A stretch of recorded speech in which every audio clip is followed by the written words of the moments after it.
first and second medical webinar was on health precautions after lockdown, which was conducted on 21st and 23rd of May. Our third medical webinar was conducted on 5th of June on the title How to Build Physical and Mental Immunity. And today we are hosting the fourth event of Health series.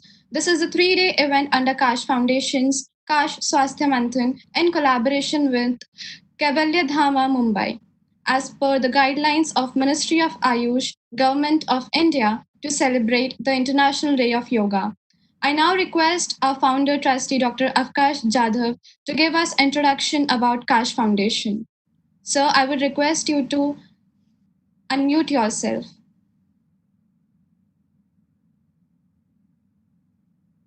Thank you, Megha. Everyone, welcome everyone. We are here once again in front of you, and we in fact try to attain excellence through our lecture series, through our various events.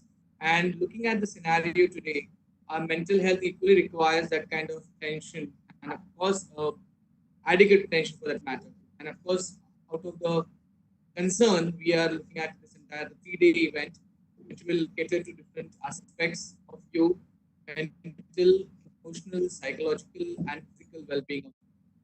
As Dalai Lama has once rightly said, happiness is the highest form of health, and we all need to take care of that. Kaash Foundation is a registered trust. It came up in October 2019. It works on 4 verticals of E2 and H2: education, environment, health, and heritage. And under the vertical of health, we are looking at an allied branch, which is Kaash Swasthya Manthan.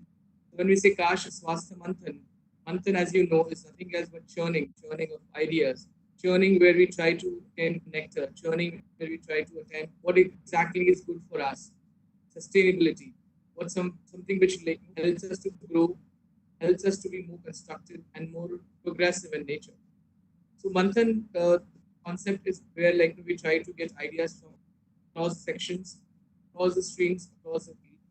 And Manthan is nothing else but looking at the swasthya part. A healthy mind dwells in a healthy body. As in Rigveda, it is stated, a joyful state of mind naturally has its own good effects on the body to make it remain healthy. So as we know, we have a long tradition of attaining healthy mind and healthy body. And Kaash Swasthya Manthan tries to somewhere come closer to attaining that goal in our day-to-day life. And with this, I welcome you all for this 3-day event, the very first day of Kaash Swasthya Manthan. Dr. Jawahar Mehta is with us, and I'm sure he'll be enlightening us on some of these aspects in a manner where we can take it in our day-to-day ride, in our day-to-day patterns as such. Thank you, Megha. Over to you. Thank you, sir. Now I introduce the first speaker of the 3-day series, Dr. Jawahar Mehta, MBBS, MD in Psychological Medicine and DPM. He was the president of Indian Medical Association of Mumbai branch. He is a guest speaker at various TV programs and radio. Dr. Jawahar Mehta is a visiting faculty at Kaivalyadhama Yoga Center, Anglo-Eastern Shipping Company, and in OERC.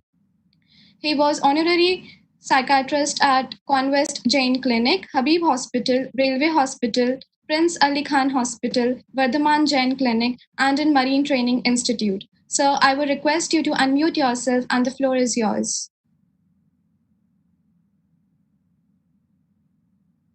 Thank you, Meghna, for the introduction.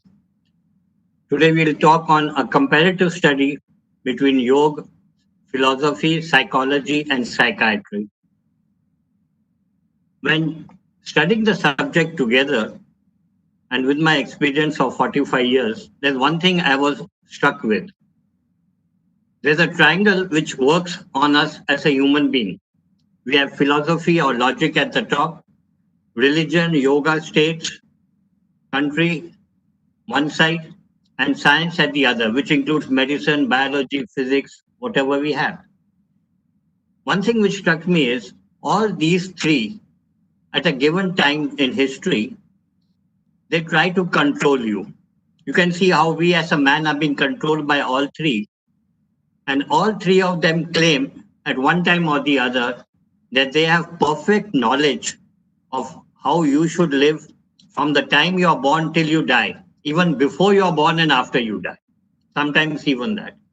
Sometimes both of them work against the third, or one works against the two. All of them claim they know everything. They are true, but they are also not true.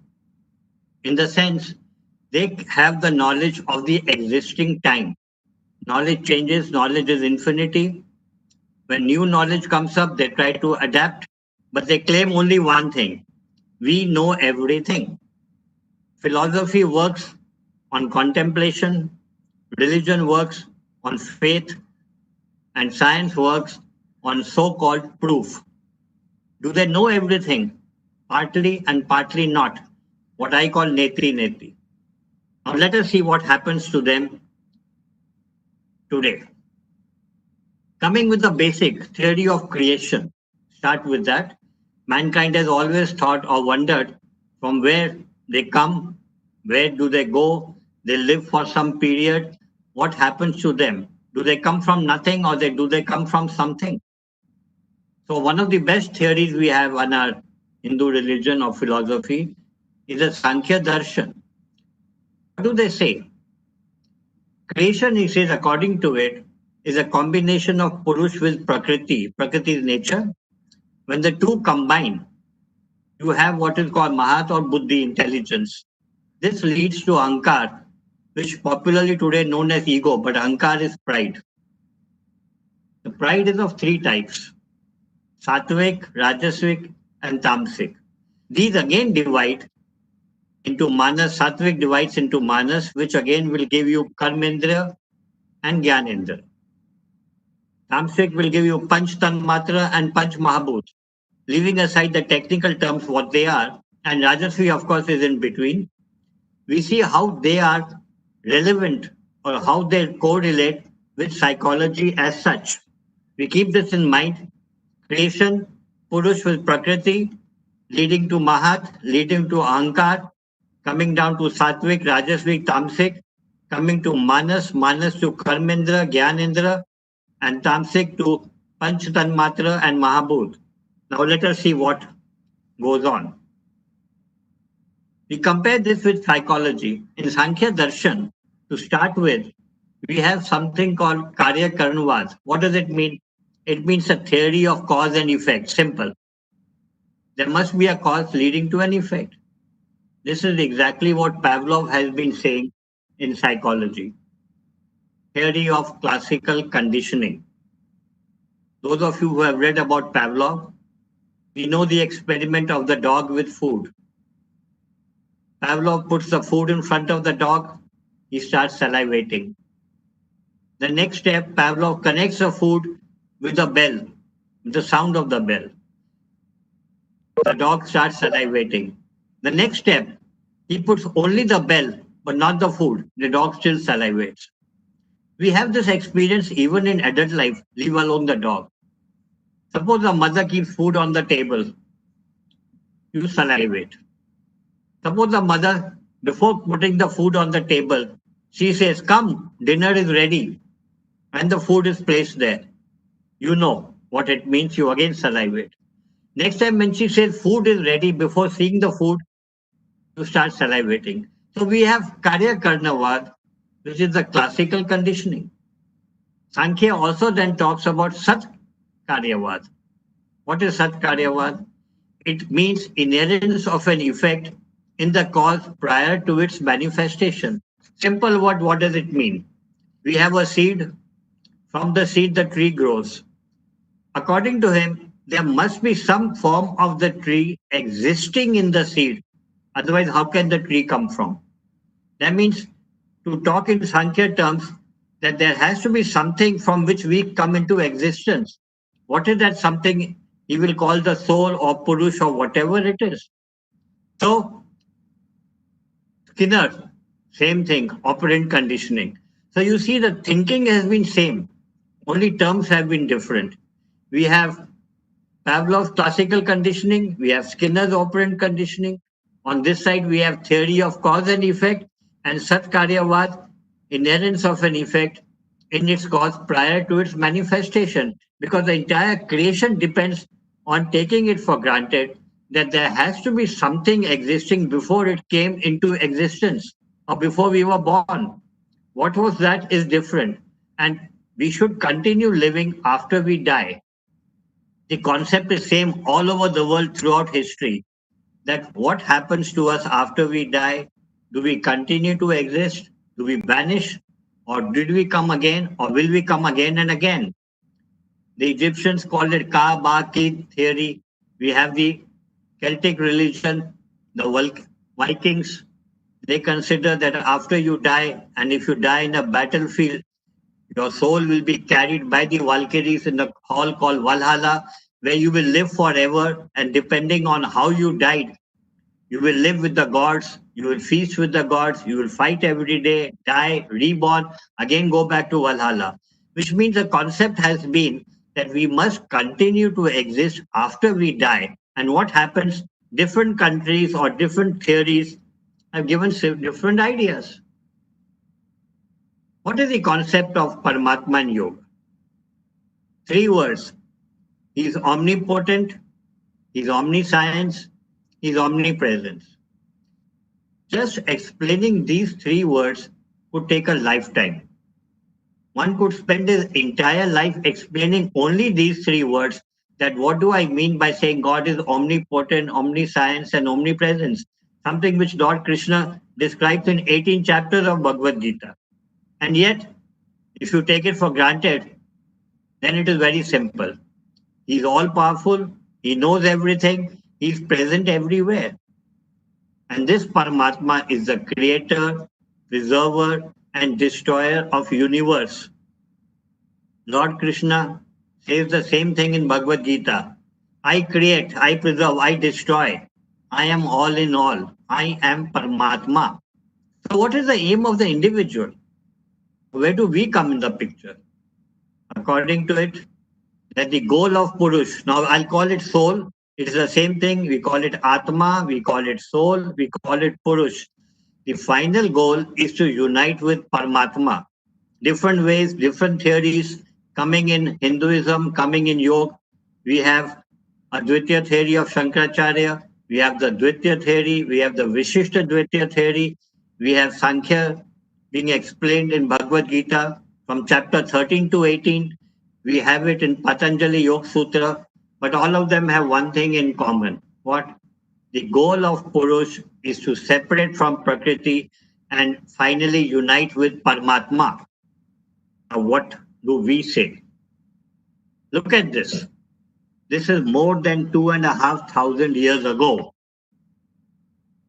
Now, I never believe in saying, okay, we are first or they are second or the West is first and Indians are second and whatever it is. It is humanity. Humanity has thought the same way throughout centuries. Anaximander, he comes somewhere around about 585 BC, which means 2,500 years ago. They talk in terms of arch or arche. What does he say arche is? He says, what is infinity according to him? We call Paramatma. What is he saying? He's saying it is aperion or ether. According to him, now remember, this is 2,500 years back. He says this infinity, it is infinite, it is unbounded, it is indefinite. Doesn't it sound like Paramatma? And he says the infinite is the universal cause of the generation and destruction of the universe. We call it Paramatma, we call it Ishwar, we may call it any terms, but the meaning is same, that this is the cause of the generation, preservation, and destruction of the universe. It is infinite. And from this infinite, everything comes into being, and into which everything finally reverses. That means we come from Paramatma, and according to Bhagavan or Lord Krishna, he says a part of Paramatma exists in every individual. See, we have a soul, we have a part of Paramatma existing in all of us. This is Lord Krishna. And what is the aim, final aim? To go back and unite or reunite with Paramatma. The concept looks exactly the same, only terminology differs. So in yoga, what is it said? In yoga, we say the unity of Purush and Prakriti is brought about by Maya. We talk of Maya in terms of Maya, Yog Maya, Mahamaya, illusion. What does Plato say? Look at Plato and please understand, don't get the idea that there was transfer of information from one continent to another in those days. I mean, before Alexander came into India, there was contact, but very little contact. Plato, who's supposed to be the teacher of Aristotle, who is the teacher of Alexander. And Plato himself is a pupil of Socrates. What does he say? He says supreme reality of abstract ideas. I repeat, supreme reality of abstract ideas with the world as mere appearances constructed of these ideas. Philosophers always little rigmarole. What he actually meant is Maya. That is how the world is come about. That is how it appears. It's all an illusion. Everything is Maya. Favorite dialogue of many people. Everything is Maya. Okay. Swami Sri Yukteswarji, in the book The Holy Science, what did he say? God, and they call it Sat, is all in the universe. So, idea of the abstract, I call it abstract or X factor. You call it Paramatma, something we cannot define, but he's all in the universe. How do you understand it? I remember the story of Isaac Newton. We all know about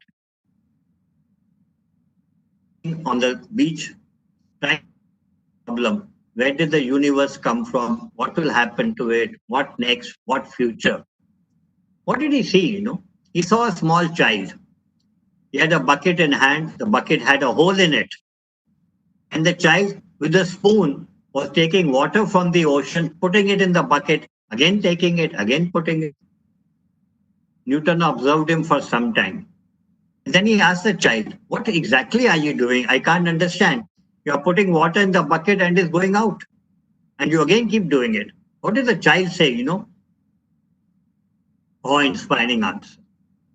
The child said, Newton, or sir, I may be able, I'm trying to empty the entire ocean into this bucket. Newton said, how can you do it? He said, maybe one day. But the problem which you're trying to answer in your mind, that where did you come from, what will happen, and who is God, the creator, that you will never come to know. Why? Because with a limited intelligence, limited brain, with finite brain, how can you understand infinity? Newton said, now I understood. The child said, yes, with a finite mind, how do we understand infinity? We all make postulations. Infinity is infinity. And someone said, infinity minus infinity is still infinity. We had the same answer coming from Thales, and this is 625 BCE. And Thales is considered as one of the 7 sages of pre-Socratic philosophy, before the time of Socrates. The unfortunate part is entire knowledge before Socrates and even after some time has been totally destroyed. Totally destroyed. We have only fragments coming up. Why? Whenever a new generation or a new religion or a new culture comes in order to prove that the previous one was wrong, did not know anything, they destroyed everything. We have the same example in South America, North America. When the missionaries go to South America, they just burnt all the books. And same thing happened, unfortunately, with missionaries when they took over Europe or when Christian religion came.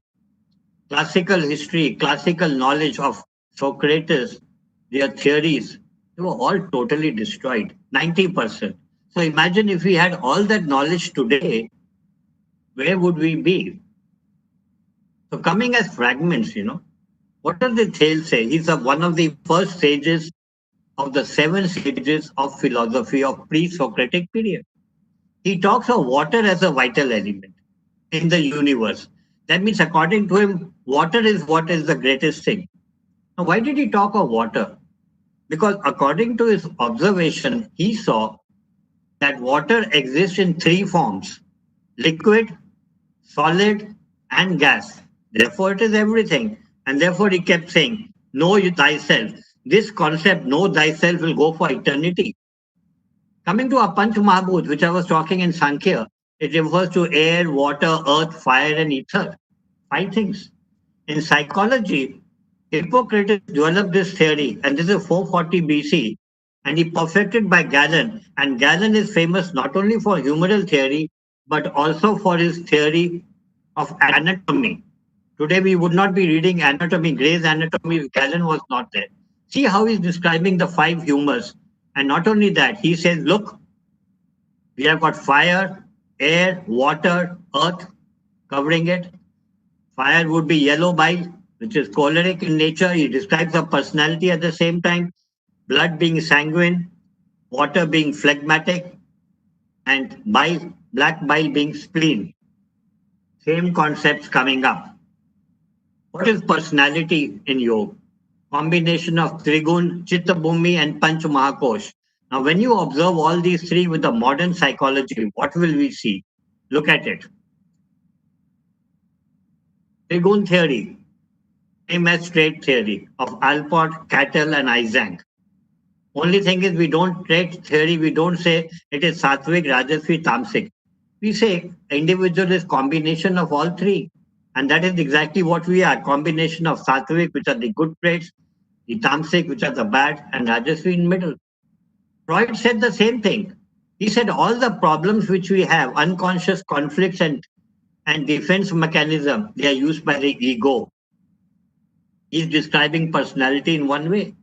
Adler says it is the faulty goals which we have in mind. Say, I want to become a multimillionaire and I have no means of it. I will do anything by hook or by crook, and my personality will get changed according to it. Same theory. Lord Krishna says in Bhagavad Gita, there is Atman part of Paramatma, which I said. And the aim to break the cycle of birth and rebirth is by Nishkam Karam, going to Bhakti Yoga, going to Gyan Yoga. Gyan Yoga is actually the yoga of the Lord, and this helps to unite Atma with Paramatma. Ashtang Yoga helps. See what is said by ancient philosophers. Pythagoras, we all know about him. We know his theory of right angle triangle, but he's also famous for metempsychosis. He talks about transmigration and reincarnation of soul. There's a story about him that one day he saw his friend beating a dog, and Pythagoras started crying. His people asked him, why are you crying? He said, my friend has entered the dog and he's being beaten by this person. That means he believed in transmigration and reincarnation of soul. Theory again coming in Bhagavad Gita. And according to him, music helps you purify soul and escape from the wheels of rebirth. A little different from what Lord Krishna says, but idea is same, how to escape from it. And when Arjun asks Krishna, why do we commit sin? Lord Krishna, because of calm, lust. And this lust is seated in the 5 senses, mind and intellect. Now look at it. Freud says most illnesses are due to unconscious, unfulfilled sexual desires or trauma. And he lays emphasis on sex instinct, which is the same as calm, lust. Look at the 10 commandments. These have always fascinated. And this is exactly in Yam.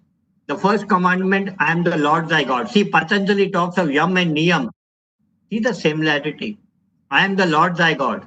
In Bhagavad Gita, Lord Krishna shows his Virat Swarup. I am the Lord thy God. Concept in 10 commandments, thou shalt not kill. Same as Ahimsa, non-violence. Thou shalt not commit adultery, brahmacharya, abstinence. Thou shalt not steal, astay, non-stealing. Thou shalt not covet your neighbor's house, etc., aparigraha, non-greed. Thou shalt not bear false witness, truthfulness. Exactly the same concept coming in both And remember, these 10 commandments have been given to Moses 2000 years ago. Coming down to Patanjali Yoga Sutra as such, he described our four padas, the four chapters, Samadhi, Sadhana, Vibhuti, and Kaivalya. And what is Samadhipa? He describes the vrittis. And see, the vrittis are going to be exactly the same what we are doing today in psychology. He talks of Pramani, Viprayo, Vikalp, Nidra, and Smriti. What is Pramani? Now look at it carefully. Pramani is first in Pratyaksh, which is perception. Anuman is inference.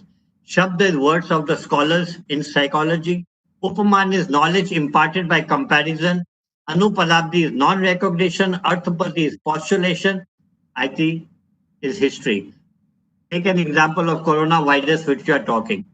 Somebody has seen many cases of somebody getting cold, fever, cough, perception. From there, he draws the inference. Maybe this is a virus which is causing it. From there, he starts referring in textbooks. Has somebody else also seen the same? Then he starts the knowledge by comparing. Did similar things occur, or cough, cold, and fever also occur in some other illnesses, say virus? Then the last conclusion that suppose this virus was not there, what would happen? There would be no cough, cold, fever, and so on. Then and from where did it come? Wuhan. See exactly the same thing occurring. Viprayo. Viprayo is nothing but misinterpretation of a sensory stimulus, illusion. You walk on a dark road and you see branches of the tree hanging. Snake. And I always enjoy saying the famous story of Tulsi Das ji falling in love with his wife. When she goes to her mother's house, he chases her. Why has she gone without me? He sees a branch hanging from her balcony, climbs it, reaches the balcony. And when she asked him, how did you come here? You left the rope here. It was a snake. That is illusion. And the famous sentence about her, if you had had so much love with God that you have with me, you would get moksha. And Tulsidas ji goes and writes a Ramayana. So illusion can play an important part. Vikalp, it's the same as delusion. You can have delusion of poverty, you can have delusions of erotic delusion, you can have so many of them. Just by the way, we can talk about a bit of delusion. We have so many people talking, or college students have seen one or the other. I am the most handsome boy, most intelligent, wealthiest boy. All the girls are in love with me. What a delusion. You know? Nidra, sleep.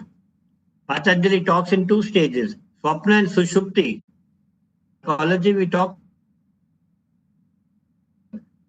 In Swapna, we have a REM pattern, which is the dream state. Sushupti, which you have deep sleep, which is non-REM. And a Smriti, memory. Memory in psychology is registration, retention, recall. Patanjali says it is not letting the experienced object escape from the mind. See, exactly the same concept. Wordings may be different. Coming down to it, vrittis can be painful, not painful according to him, which will continue. According to him, vrittis can be controlled by vairagya and abhyas. Coming to the next part, sadhana path, klesh. They are described as poison, afflictions, causes of pain. The comparisons is so expansive that we can't finish it even in 1 hour. But let us see Patanjali. Comparison. Avidya, ignorance. Ignorance. Asmita, the I feeling, ego. Rag, liking. Dvesh, disliking. Abhinivesha, fear of death. Let us go into it. How do you reduce klesh?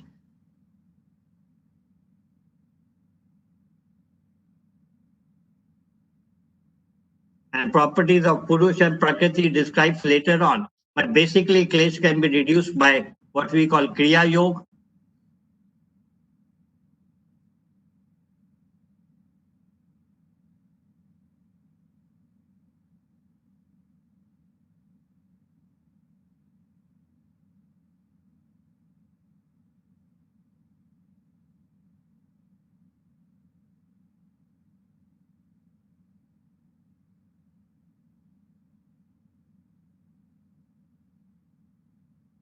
Says avidya is asmita, rag, dvesh, and abhinivesh.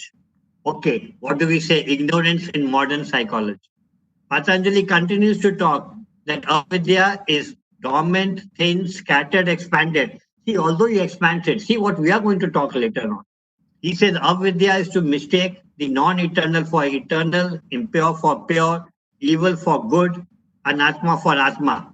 Avidya is the cause of union of Purush and Prakriti. Absence of avidya will lead to liberation of Purush. Now, Ramchandra ji to Sri Lakshman. That there are two kinds of Maya, Vidya and Avidya, and the world is full of ignorance. Sri Krishna and Bhagavad Gita says the same thing. Fire of knowledge burns the entire stock of karma. Swami Satyanand Saraswati, klesha is not only pain, it is the behavior of man. Shankaracharya, Advaita philosophy. Jnana is Anubhav and Smriti. Both can be true and both can be false. Yathat or Ayathat. Now we come to our psychology. What do we say? Sigmund Freud. What does Sigmund Freud say? Conscious divides the mind into two. Conscious and pre-conscious and subconscious. The later two are unconscious. See the similarity coming between the two. Ignorance of the conflicts in the subconscious or in the unconscious are causes of mental conflict. Avidya. Adler, the cause of mental problems, and therefore awareness and knowledge of one's ability is essential. So, if you look at Freud, you look at Adler, they are all talking in the same terms. Ignorance. Go to Eric. Story of Adam and Eve in the Garden of Eden. We all know that God created Garden of Eden, He created Adam, He created Eve, He gave them everything. He told them, do not eat the fruit from the tree of knowledge.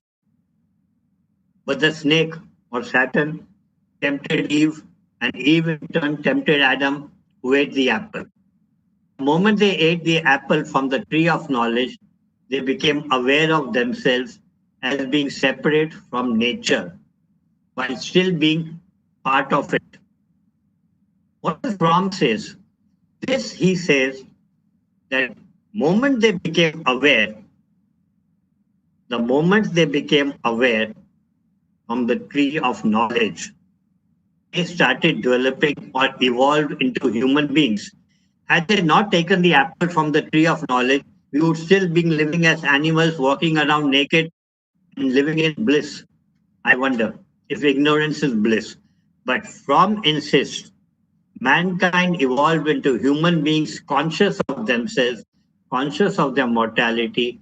They learned that they are separate from animals. Beck in cognitive theory. Beck in cognitive theory. What is it? Thinking, cognition, it mediates your behavior. Faulty thinking, faulty cognition or knowledge leads to psychological distress and dysfunction. And this is reduced or alleviated through modification in the faulty cognition and behavior. And therefore, what is the underlying contention in all the theories? Avidya, ignorance, faulty knowledge is the root cause of afflictions, and Vidya is needed. And see the similarity. Patanjali started by saying avidya is the root cause of the rest of the kleshas. This is what modern psychology, I don't call it modern. Psychology is psychology. After 50 years, somebody will say Dr. Mehta did not know what he was talking, and that is a modern psychology. No. Psychology, philosophy, all of them say one thing. Knowledge is necessary, knowledge is important.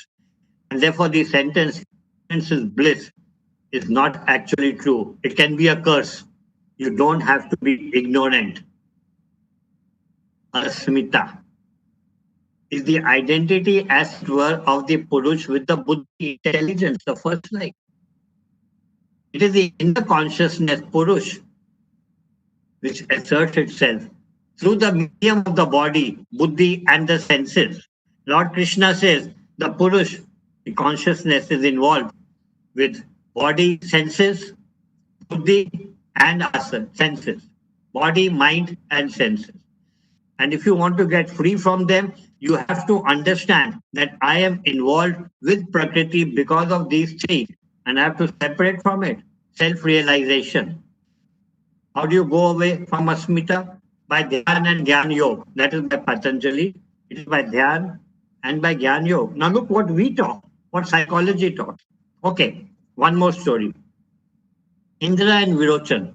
This is a very famous story in one of the Purans. Both of them and their stepbrothers, they approach a saint, give us knowledge. So he talks about him, Prajapati. He gives two instructions. Number one, Aham Brahmasmi, I am Brahma.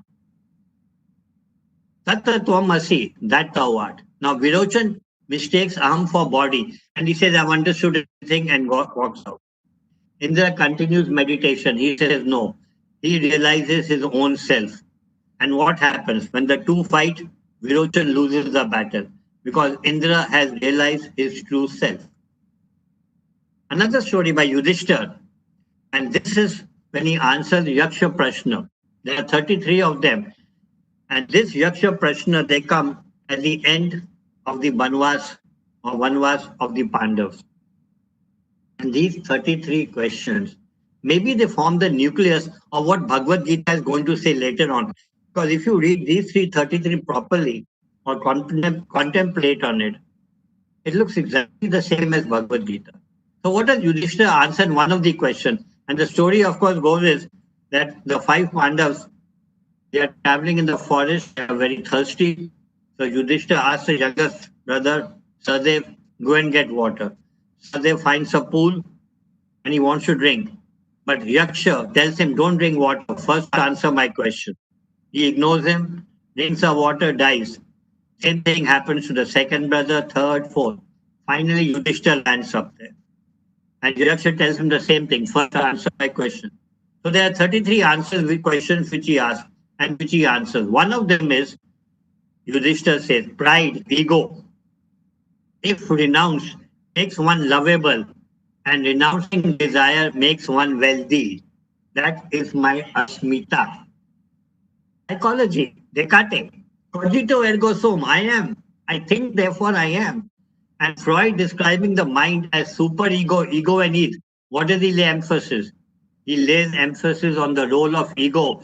And he says ego maintains a balance between superego and the id, and the defense mechanism utilized by the ego.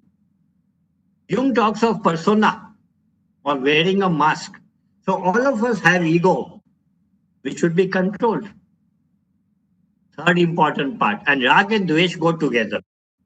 Because rag is the like accompanying pleasure, dvesh is the repulsion accompanying pain. Both are two sides of the same coin, same side. They are desire. That is the id. Desire can be suppressed, but difficult to eliminate. We have two classical examples. First, we take Gautam Buddha. He said, suffering is the cause of all evil. Suffering is the cause, is a craving and personal desire. To get over suffering, you have to get over desire. Bhagavad Gita, unrestrained senses and desire for sense object due to attachment are the root of all suffering. Krishna talks about rag and dvesh, same. We have two stories to explain it. Narad Muni. This gentleman, Narad Muni, he thought he had conquered Kam. He did a lot of tapasya. Indra sent apsaras to distract him. Did not work. So Narad Muni developed the pride. I have conquered desire. So with this thought in mind, he goes to Brahma and says, see, I have conquered desire. Brahma says, very good. Goes to Lord Shankar. See, I have conquered desire. Lord Shankar tells him, what you have told me, don't tell Vishnu. Don't boast in front of him. No. Narad Muni goes and says the same thing in front of Vishnu. Vishnu says, very good. No problem. Continue. Vishnu creates an artificial city. He creates a princess. avatar of Lakshmi. She is extremely beautiful. Swamvar on that day. Narad, the moment he sees Lakshmi, he wants to marry. He wants to marry that princess called Shitanidhi, and it is created by Maya of Vishnu. He forgets everything about having suppressed his desire, goes back to Vishnu, make me in such a way, so handsome, that she will accept me. Vishnu turns him into a monkey, turns his face into a monkey. Narad goes back thinking he's the most handsome person. Everybody laughs at him, but Narad does not know. The princess ultimately garlands Lord Vishnu. Narad gets a shock. He goes back to Vishnu. He sees himself in the mirror, in the pool. Oh, he's a monkey. He goes to Vishnu and curses him that because you've converted me into a monkey and I suffered, I lost the princess. You will also suffer because of the loss of your wife. And who will help you? Monkeys. And we have entire Ramayana coming in the picture, avatar of Ram and Sita and the monkeys. It is only to prove desire can be suppressed, not destroyed. We have the classical story of Vishwamitra, achieved everything. Indra sends Menka to him. The moment he sees Menka, he forgets everything, desire. And this results in the birth of Shakuntala, and later on we have Bharat coming in. So in our Hindu philosophy, a statement made is very wise, very good. That if your daughter grows up and if she's up to your height, even the father should not be left alone with his daughter for a long time. When desire comes up, nobody knows. And that is where all incest and all problems come. So both of them describing the same. Freud, while describing the mind, what does he say? Superego and Id? Id, it works on pleasure principle. Id is your desire. You have the sex instinct, you have the different kinds of instincts coming up, always works. According to Freud, most of your problems are because of unresolved sexual desires, your id. See the similarity in theory. We come to the last one, the last and the most important one, which is Abhinivesh. This is the most important even today. It's a desire for life sustained by its own force, which dominates even the learned. What does it mean today? See, we have all the fear of death because of coronavirus. We all know we are going to die one day. But yet the fear is so great that the entire world is in a lockdown. In the hope, and we all keep hoping, my neighbor may get it, but not me. I'm going to survive. This is the same instinct which existed throughout history. That if anything goes wrong, and we all know we are going to die, not me, somebody else. Look at Yudhishthira, same in Yaksha Prashna. He said, day after day, countless people die. Yet, the living wishes to live forever. And we have one of the stories, very popular. I liked it very much. There was a woodcutter, very poor. For 3 days, he had no food to eat. He sat down under the tree, did not know what to do. You know what he said? Why doesn't death come to me? Oh God, death should come to me. Immediately, the Lord Yam turned up. The woodcutter looks at him. Who are you? You called me. You said, God of death, please come. Death, come to me. What did the woodcutter say? No, I was only fooling. I didn't really die. Day after day, people die. Yet the living wishes to live forever. When we are 60, we want to live to 70, 70 to 80, 80 to 90, maybe infinity. That's what we are trying.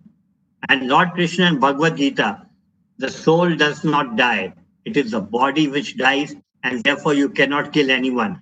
See, Lord Krishna is trying to explain to Arjun that why he should fight. He tries to explain to Arjun, don't kill anybody. It is only the body which will die. The soul does not die. The body which dies. And therefore, the soul will continue. It will only go from one body to another, second to the third, till ultimately the Atma will unite with Paramatma.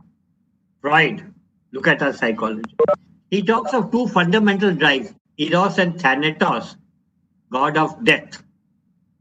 God of death. Of course, there have been many controversies regarding this, but Thanatos probably explains, as far as I'm concerned, why a human being acts in a particular way, even though he knows that the action is harmful to his life. For example, alcoholism, drug addiction, and you have a number of things. An individual knows drinking alcohol is harmful to him. He knows he can get number of illnesses. He knows drug addiction is bad. Yet he does it. Even animals don't do it. It is claimed that even monkeys, before they consume any food, they can make out it is poison or not, and he will not touch it.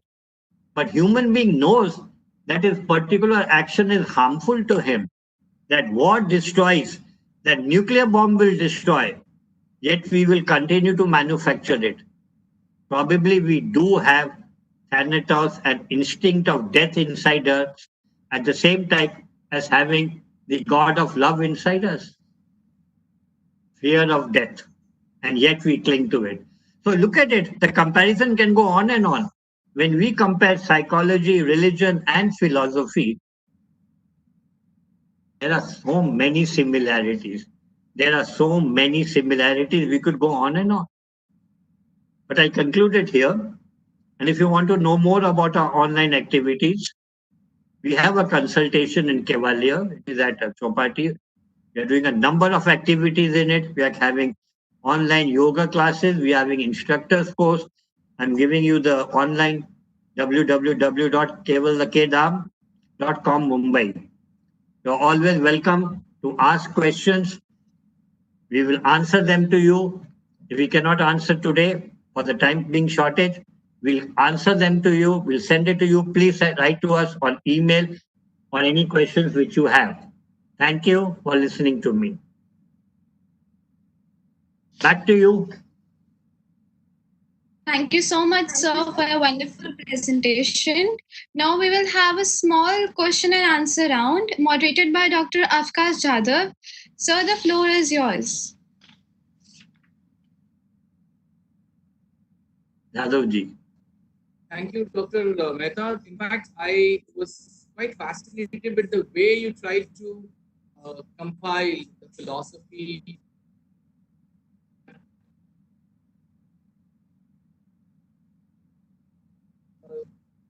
Part of us right from ancient times. Sir, your voice is not audible. Dr. Mehta, I was trying to understand, and I was quite fascinated with the way your entire process of identifying various philosophy, the entire thought process, where psychology is also intertwined, or rather is also taken into consideration with the human mind as well as its mental and physical fitness for that matter, and how you have tried to trace it all the way from ancient times to even all the way to Sigmund Freud as such.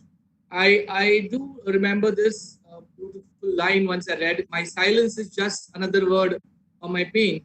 So the way we've been having the situation around us, and there's a lot of, at times, agony, there is a lot of silence, there is a lot of resilience, and there's a lot of pain and depression which sometimes gropes us. So we had few questions. These questions have come from the viewers as well as from people who are watching us.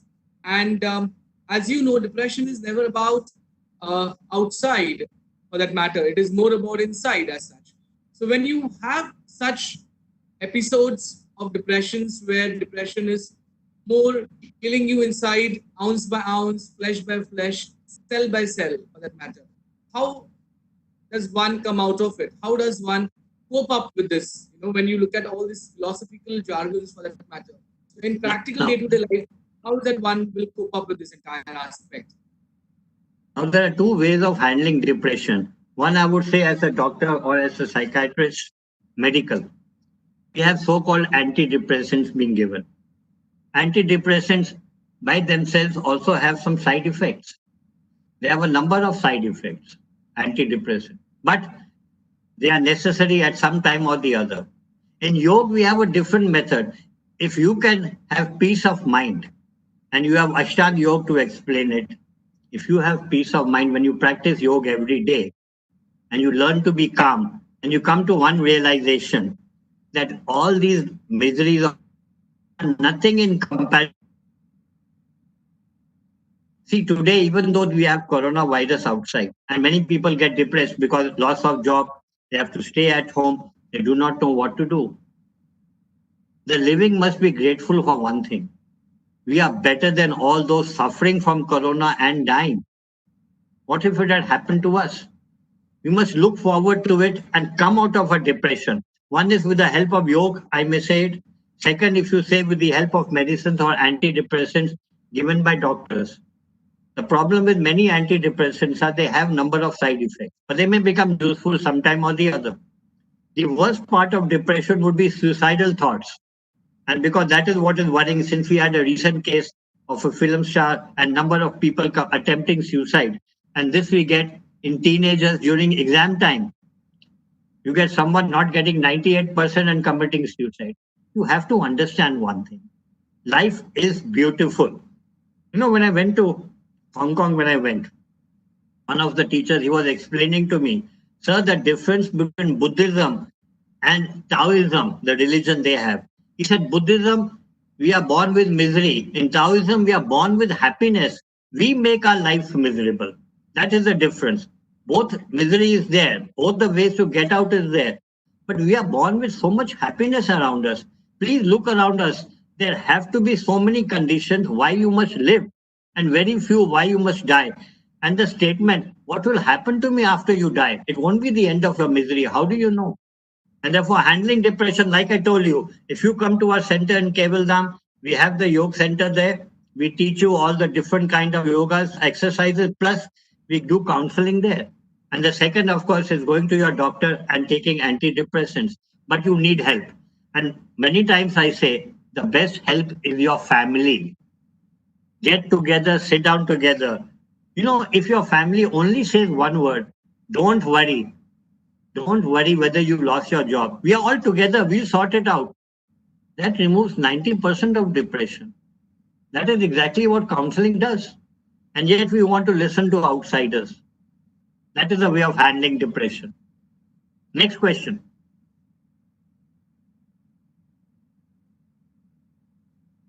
That's the next question. Yes. Dr. Mehta, many times, you look happy, but you don't feel happy. And I think that is the primary difference when we look at the entire concept of depression. The paradox, for that matter. The appearance can be really deceptive. Yeah, the appearance can be really very deceptive, where we try to identify this entire emptiness and the loneliness. And as you know, this emptiness really weighs a lot. It really weighs you down, for that matter. So how does one I'll tell you what happens. Aspects where you suddenly get detached from your loved ones when you sit with your family and you try to negotiate with them, you try to engage with them, but there's certain detachment, loss of interest, loss of love for life, for that matter, and you somehow feel that there is no scope and there is no hope, for that matter. Because so when a state of mind comes to that level and you do not have anyone to talk to, or rather the person who you want to talk to does not really understand where you're coming from, how does you address this phenomenon? I'll explain to you. In Bhagavad Gita, in chapter 3, Lord Krishna says, in happiness, there's a root of unhappiness or misery. And in misery, there's a source of happiness. Both seem contradictory. How do you explain it? Say, suppose you're happy having won a lottery ticket, like, or having done success in business and going right up in your career. The fear is always there. What happens if I suddenly lose my job? That source of depression or unhappiness is existing in your happiness. At the same time, say, suppose the condition is where you are depressed, everything looks bleak. We always tell you, every dark cloud has a silver lining. Both of them are not going to remain forever. If you develop an attitude, both of them are not eternity, not infinite. It keeps coming and going in cycle, like birth and rebirth. And even if you are alone, and most of these contemplations have been done by rishis and munis when they were alone. When you are alone and you think, this time also will pass away. Then suicidal ideas will also go. But if you give in to them, then the problem comes. So it is the attitude you have. Yes, like Lord Krishna says, if you can learn to be detached, if you can do karma in nishkam karma. See, how does he explain moksha? First is your duty, then you must do duty nishkam karma without attachment. Then you must do your duty in the service of God, in the service of Lord. Whatever I'm doing is in the service of the Lord. And then you will get gyan, knowledge. And which gyan? Knowledge of God. Knowledge that it is transcendental. If you develop that attitude in life, I'm not saying you will not get depressed in life or you will not get happiness. This has to keep coming and going, like rag and dvesh, two sides of a coin. But the attitude should be, this will pass. I'm reminded of one small story which I had. There was one, shall we say, prime minister, very famous in history, South India prime minister. We call him Avatar of Nandi. Now, one Rishi Muni came to him, and this prime minister was a very big philosopher. He wrote beautiful poems and songs. The Muni told him, how can you live in luxury and write about achievement, write about God? He said, this is my fate to enjoy it. He said, you're a liar. All right. So the Rishi Muni tells him, you come with me and I'll see how good you are. So in the middle of the night, the prime minister, he leaves his job, he goes with the Rishi, he's traveling all night, he's tired. The Rishi says, okay, you sleep for some time in the forest, I'll get some food. Meanwhile, what happens? The king of Kashi happens to be passing the forest. He recognizes the prime minister. Immediately, he constructs a tent around him and he's fanning him. The Rishi comes back and he wonders what has happened. Where did all these people come from? The prime minister opens his eyes. He sees the king of Kashi. He tells him, there was a Rishi Muni outside. The Rishi Muni enters. He said, look, I did not do anything. This is my karma. The karma theory is very strong. The Rishi agrees, yes, whether you enjoy your luxury or you enjoy your misery, it's part of your karma. And if you have that attitude, okay, what I'm doing today, the condition will not remain same tomorrow. Why should they? And one fact remains, what can happen beyond death? Nothing. Fear of death goes away. Detached attitude, the problems will reduce to a lot. I won't say vanish, they reduce to a lot. Okay. Yes, Yadav, anything else? Yes, no. That was wonderful way of summing up. In fact, it is always said that you should give yourself another day, another chance. Though sometimes we do say this, that I'm exhausted of being strong, and sometimes being strong is the only option we have. I'm reminded of this beautiful quote by Mark Twain when he said, courage is resistance to fear, mastery of fear, and not absence of fear for that matter. So I think the way you have categorized the entire phenomenon of the psyche, mental psyche for that matter, and how our mind tries to sometimes play with us, and how the ancient wisdom, if at all applied in a very apt way, can be equally useful. And of course, the way rightly said, it is timeless. This wisdom is timeless and it can be applied at any given time. And we should not only cherish it, nourish it, but also try to apply it in our day-to-day life.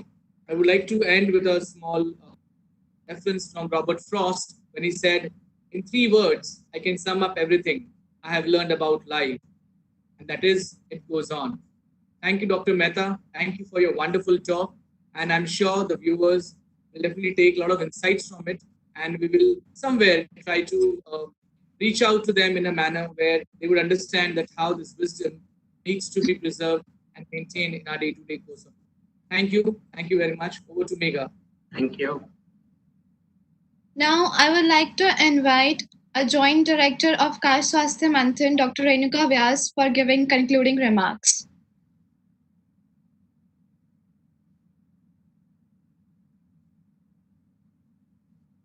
Thank you, Megha. Thank you so much. A healthy body holds a healthy soul and mind. Thank you, Dr. Mehta. आपने आज हमें जो knowledge दिया है उसके बारे में words बहुत कम हैं. जिस तरह से आपने बताया theory of psychology, concept of living after death, goal of Purusha to join with Paramatma, concept of infinity, personality in psychology, reduction of stress through yoga. Main thing, Vidya and Avidya. So, Avidya, root cause of klesha, and desire can be suppressed, not destroyed. तो ये जो चीजें आपने हमारे साथ आज जो discuss की है लोगों के मेंटल हेल्थ से लेके इसके लिए really thank you so much and last is cognitive behaviour therapy के बारे में जो आपने आज बताया है वो लोगों के लिए बहुत अच्छी तरह से लोगों को वो पता चला कि कॉग्निटिव बिहेवियर क्या होता है So thank you so much for this event. Thank you. Megha, over to you. Thank you so much, ma'am, for giving us concluding remarks.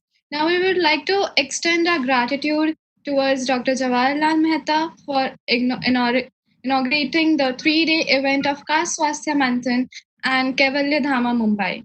We would also like to extend a special thanks to Shri Raviji Dikshit, the Joint Director of Kaivalyadhama, for giving us all the support and encouragement in organizing the event successfully. Thank you, sir. Thank you.